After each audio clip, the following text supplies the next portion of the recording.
What's up les petites pailles, on se retrouve pour la review du chapitre 825. Alors excusez-moi mon manque d'enthousiasme, c'est tout simplement que je suis malade. Mais il fallait quand même que je fasse cette review de chapitre. Donc on commence tout simplement cette review avec cette légende sur la Germa 66 que nous raconte Vito. C'est comme quoi il y aurait un ennemi naturel à la Germa 66, ce n'était autre que Sora, le héros de la marine. Alors, on sait maintenant que c'est un conte qui a été écrit dans le Times, ça devait être un journal ou quoi que ce soit. Mais les choses qui vont nous intéresser, c'est tout simplement qu'on nous raconte que Sora pouvait marcher sur l'eau et avait un robot qui changeait de forme ou je ne sais pas trop quoi. Et ce qui nous intéresse, c'est tout simplement le fait qu'il y avait déjà des robots à cette époque. C'était peut-être une époque avant Vegapunk. Donc, ce qui signifie que les robots existaient bien avant Vegapunk. Et c'est pas lui qui les a inventés à proprement parler. Donc ça, c'est super intéressant. Ça pourrait tout simplement signifier que, entre guillemets, la famille Vegapunk pouvait avoir ce savoir. On apprend aussi que ce héros Sora avait une mouette sur le crâne, un peu comme Sengoku. Et du coup, c'est très bien fait de la part de la marine, c'est tout simplement de la propagande. Quand les gamins lisaient le conte avec Sora, ils pouvaient directement l'identifier à Sengoku, qui était en plus l'amiral en chef. Et du coup, ça rendait Sengoku un héros de la marine. Et ça, c'est super bien fait. On sait que Garp l'était et que lui aurait pu l'être, ou à l'image du héros de la marine. Bon, le fait que Sora pouvait marcher sur l'eau, je pense que c'est plus quelque chose de biblique. Ça rend le personnage hors du commun, surhumain. Et ça va encore avec la propagande. Donc, rien de bien spécifique. Mais ce qui est assez marrant, c'est comment est raconté le conte sur la Germa 66 et Sora. Et ça nous fait plutôt penser à Chopperman, les aventures de Chopperman, avec les robots géants et tout ce qui s'ensuit. Donc là, je trouve que c'est un énorme clin d'œil à Chopperman et c'est assez amusant dans le fond. À présent, intéressons-nous au nouveau personnage des Fire Tanks qu'on a pu voir, c'est Jyoti. Et je dois l'avouer, ce personnage est assez intriguant. Et si vous vous souvenez bien, je m'étais posé la question sur les tatouages de... comment s'appelle-t-il? De Vito. Et je m'étais demandé qu'est-ce que cela signifie. Est-ce que c'est les Fire Tanks qui l'ont? Et on n'a pas l'impression que Capone BG l'a. Cependant, Jyoti l'a bel et bien aussi. Si vous regardez juste avant qu'il rentre dans la chambre de Sanji, on peut le voir au loin et il l'a sur son armure ou je sais pas trop ce que c'est. Et on peut voir cette forme du même tatouage que Vito. Donc c'est assez intriguant. Du coup, j'ai fait mes petites recherches. Je me suis demandé qu'est-ce que ça pouvait signifier. Et il y a une partie du tatouage qu'on a déjà vu auparavant, et ben c'est tout simplement à Alabasta. Si vous regardez les portes du palais de Cobra, vous pourrez voir qu'il y a cette même enseigne, ce même emblème, juste le début de l'emblème. Donc qu'est-ce que ça signifie? Ça, je ne sais pas. Bon, je vais pas faire toutes les théories non plus, hein. Je vous laisse, je vous donne des petites infos, allez-y, épatez-moi. Moi, j'ai le crâne un peu... Mais aussi, un autre personnage intervient, et il semblerait que ce soit Lola. Ou pas. Eh ben pour ma part, c'est pas du tout Lola. Si vous regardez attentivement, vous verrez les petites rougeurs au niveau de ses pommettes. Eh ben pour ma part, c'est pas les mêmes que ceux de Lola. On peut voir qu'ils sont en forme de cœur et Lola les avait ovales. On peut voir que la taille de cheveux, c'est pas la même. On voit que l'autre personne a les cheveux coupés.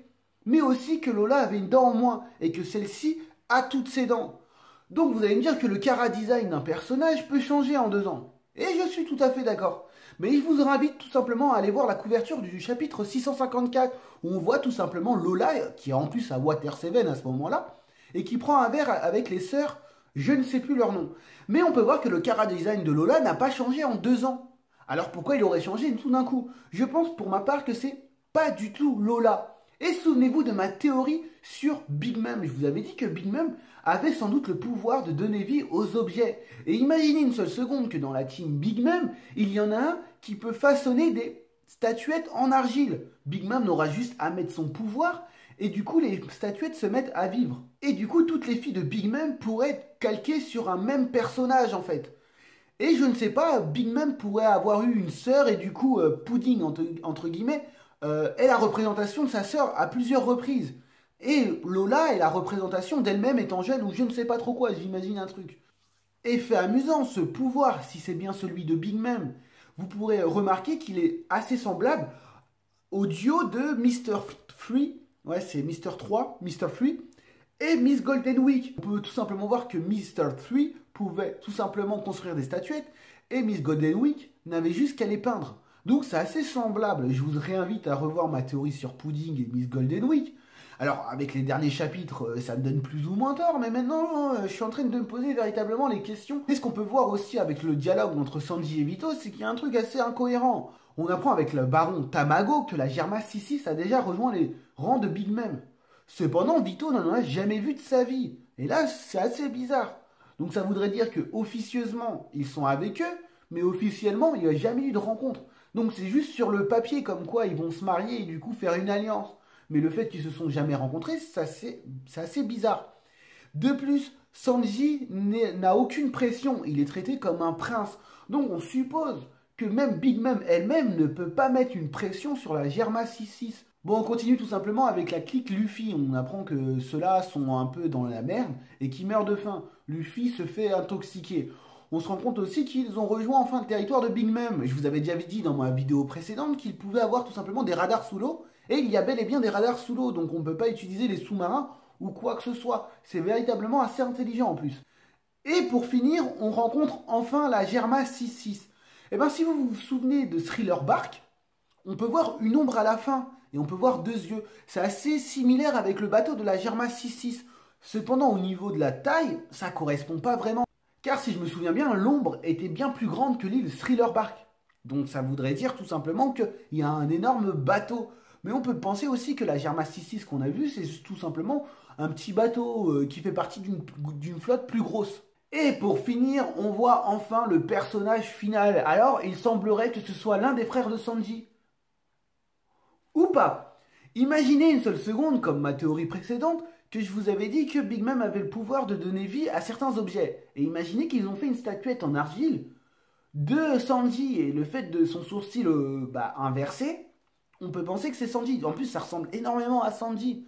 Et je me dis, Oda, s'il devait faire des frères, les faire encore similaires, ça serait assez bizarre.